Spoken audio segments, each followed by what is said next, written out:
Assalamualaikum warahmatullahi wabarakatuh. Alhamdulillahilladzi arsala rasulahu bil huda wa dinil haq liyudhhirahu 'ala dini kullih walau karihal musyrikun. Asyhadu an la ilaha illallah wa asyhadu anna Muhammadan abduhu wa rasuluhu arsala basyiran wa nadhira. Fassalawatullah wassalamuhu alaihi wa ala alihi wa ashabihi ajma'in, amma ba'd. Bapak Ibu Dewan Juri yang saya hormati dan teman-teman yang saya cintai dan saya banggakan. Pertama-tama, marilah kita panjatkan puja dan puji syukur atas kehadirat Allah Subhanahu wa Ta'ala yang telah memberikan rahmat dan karunia-Nya kepada kita. Salawat serta salam tak lupa kami panjatkan kepada junjungan kita Nabi Agung Muhammad Sallallahu Alaihi Wasallam yang telah membawa kita dari zaman jahiliyah menuju zaman yang terang benderang seperti sekarang ini. Dari zaman Siti Nurbaya menuju zaman Kiai Yumna Salsabila. Pada kesempatan kali ini, saya akan menyampaikan pidato saya yang bertemakan pribadi muslim yang tangguh dalam menghadapi ujian.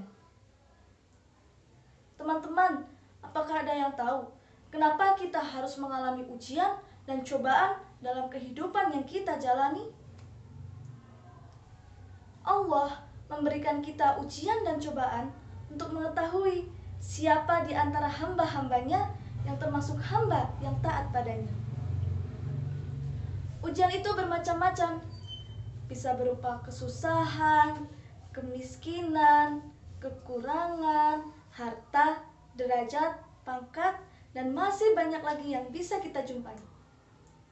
Tapi kita tidak perlu khawatir, karena Allah Subhanahu wa Ta'ala telah berjanji kepada kita di dalam Al-Quran.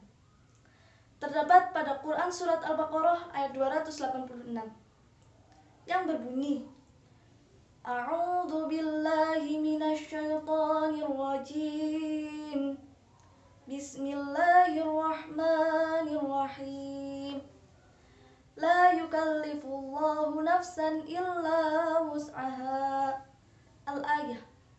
Artinya, Allah tidak akan membebani seseorang melainkan sesuai dengan kemampuan orang tersebut. Jadi, jangan pernah katakan, "Ya Allah, aku punya masalah yang besar." Jangan. Tapi katakanlah, "Wahai masalah, aku punya Allah yang maha besar."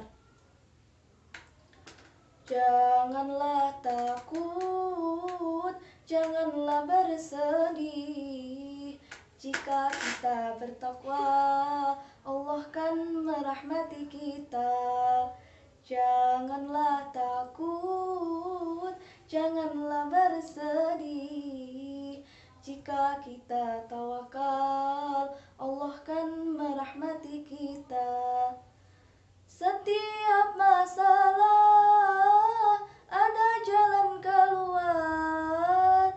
Setiap musibah mengandung hikmah. Tetaplah bersabar dalam menghadapinya. Tetaplah berusaha sambil berdoa, Allah kan merahmati kita. Nah, meskipun Allah telah berjanji tidak akan memberikan ujian melebihi kemampuan kita, kita harus tetap berikhtiar dalam menghadapi ujian dan cobaan yang Allah berikan kepada kita. Bagaimana caranya? Kita bisa menyikapi ujian tersebut dengan sikap sabar dan tidak berputus asa. Apa itu sabar? Sabar adalah kemampuan kita untuk menahan diri dari sesuatu yang tidak disenangi dan menyerahkan segalanya kepada Allah Subhanahu wa Ta'ala.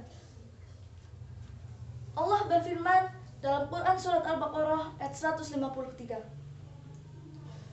A'udzu billahi minasyaitonir rajim.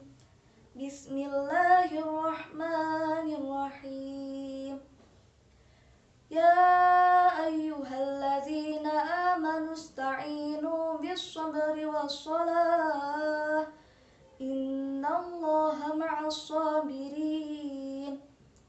Artinya, hai orang-orang yang beriman, jadikanlah sabar dan sholat sebagai penolongmu. Karena Allah beserta orang-orang yang sabar. Ayat tersebut menjelaskan bahwa kita harus menjadikan sabar sebagai penolong kita. Karena Allah selalu menyertai orang-orang yang bersikap sabar. Patience is not simply the ability to wait.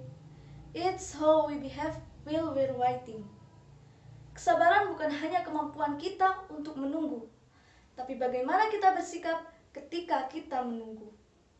Entah itu menunggu kapan masalah kita selesai, kapan kita berhasil, kapan kita sukses, dan lain sebagainya.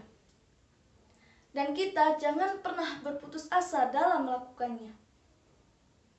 Apa itu putus asa? Putus asa adalah suatu perasaan gagal, merasa tidak mempunyai harapan, dan merasa tidak menemukan jalan keluar dari masalah yang dihadapi. Allah melarang orang-orang yang beriman berputus asa, karena berputus asa adalah tidak yakin dengan adanya pertolongan Allah Subhanahu wa Ta'ala.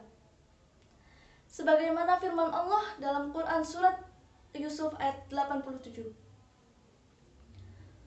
A'udzu billahi minasyaitonir rajim. Bismillahirrahmanirrahim. Wala tay'asu min rauhillah. Innahu la yai'asu min rauhillahi illal qaumul kafirun. Artinya, dan janganlah kamu berputus asa dari rahmat Allah, karena sesungguhnya tiada berputus asa dari rahmat Allah, melainkan kaum yang kafir. Jadi, untuk menjadi seorang muslim yang tangguh, kita jangan pernah sampai berputus asa ya teman-teman. Demikian pidato yang dapat saya sampaikan, semoga bisa bermanfaat untuk kita semua. Semoga Allah selalu memberikan petunjuk dan hidayahnya kepada kita, agar kita bisa menjadi muslim yang tangguh sebagaimana yang kita impikan bersama. Amin, amin, ya rabbal alamin. Kesepian tanpa kekasih, sekian dan terima kasih. Syukran ala husni ihtimamikum, wallahu muwaffiq ila aqwamit thoriq. Wassalamualaikum warahmatullahi wabarakatuh.